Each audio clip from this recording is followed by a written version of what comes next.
Urapan itulah yang penting. Dan itu akan terlihat di dalam sikap hidupmu. Haleluya. Karena kita dijanjikan untuk pemanifestasian tarikan yang ketiga. Amin. Dan siapa yang akan memanifestasikan tarikan yang ketiga? Mereka yang dipilih, mereka yang dipanggil, mereka yang diurapi, mereka yang ditempatkan. Seorang yang melihat namanya di dalam kitab itu dan yang menemukan posisinya. Hanya mereka lah yang akan memanifestasikan tarikan yang ketiga.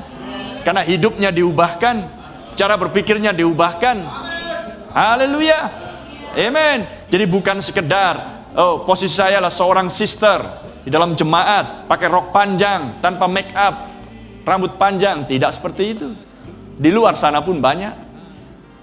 Bisa menangkap yang saya maksudkan? Itulah sebabnya Yohanes bisa revival di sorga, karena dia melihat namanya di dalam kitab tersebut. Haleluya. Amen.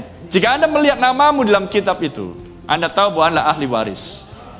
Dan jika Anda tahu bahwa Anda adalah ahli waris, maka Anda punya power, punya otoritas. Amin. Punya hak untuk mengklaim apa yang menjadi warisanmu. Haleluya. Terpuji nama Tuhan. Bukan hanya sekedar kesembuhan. Kesembuhanlah minor. Amin. Roh Kudus dijanjikan untukmu. Amin. Baptisan Roh Kudus dijanjikan untukmu. Kelahiran kembali dijanjikan untukmu. Kesempurnaan dijanjikan untukmu. Lihat semuanya ini. Haleluya. Lihat janji-janji yang di dalam nas-nas kitab suci. Lihat 9 karunia rohani itu. Amin. Dan masing-masing orang harus menempati posisinya. Karena setiap karunia menemukan tempatnya masing-masing. Itu yang seharusnya membuat Anda desperasi. Tuhan, aku harus melihat posisiku di dalamnya. Amin. Aku harus melihat posisiku di dalam tubuh itu, Tuhan. Glory. Dan semuanya itulah oleh kasih karunia Tuhan. Jelas sebabnya kasih karunia Tuhan menyediakan Roh Kudus. Dan Roh Kudus adalah kasih karunia itu sendiri. Dan dia berdandan dan bersembunyi di balik para pengkhotbahnya.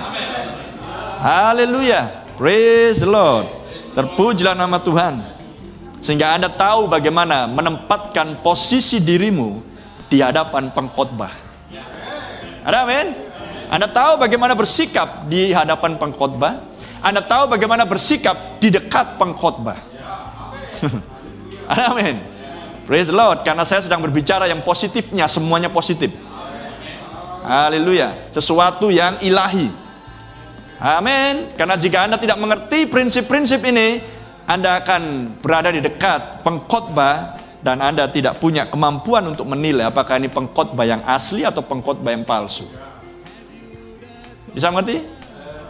Ya, itulah hal-hal yang semuanya harus Anda akumulasikan.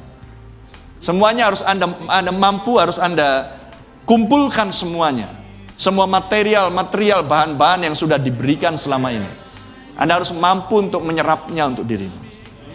Amen. Glory. Sehingga semuanya itu akan membentuk tubuh spiritualmu. Haleluya. Sehingga Anda akan menjadi seorang yang aman karena berdiri di balik firman yang tersingkap. Haleluya. Dan keinginan kecil dari Daud adalah perintah bagi Triwira Daud. Ada amin? Dan banyak orang hanya keinginan Kristus. Tapi tidak mau mengakui Kristus di mana. Oh, Kristus di dalam firman-Nya. Kalau begitu makanlah Kristus di dalam firman itu. Apakah benar demikian? Kristus di dalam pengkhotbah. Sehingga Anda bisa melihat bagaimana pastor adalah absolut. Bayangkan apakah semudah itu jemaat akan menerima pernyataan itu? Nah, pastor pun manusia. Iya, siapa bilang pastor makhluk UFO? Pastor manusia. Tapi bagaimana manusia itu dalam perkataannya menjadi absolut? Bukankah Nabi kita mengajarkan Elia adalah manusia biasa? Bukankah Nabi kita mengajarkan bahwa Musa adalah manusia biasa? Tapi ketika keduanya mengucapkan firman, keluar dari mulut manusia ini, itulah firman. Maka apa yang keluar dari firman kedua nabi ini dan nabi-nabi yang lain, para pengkhotbah yang lain, itulah absolut.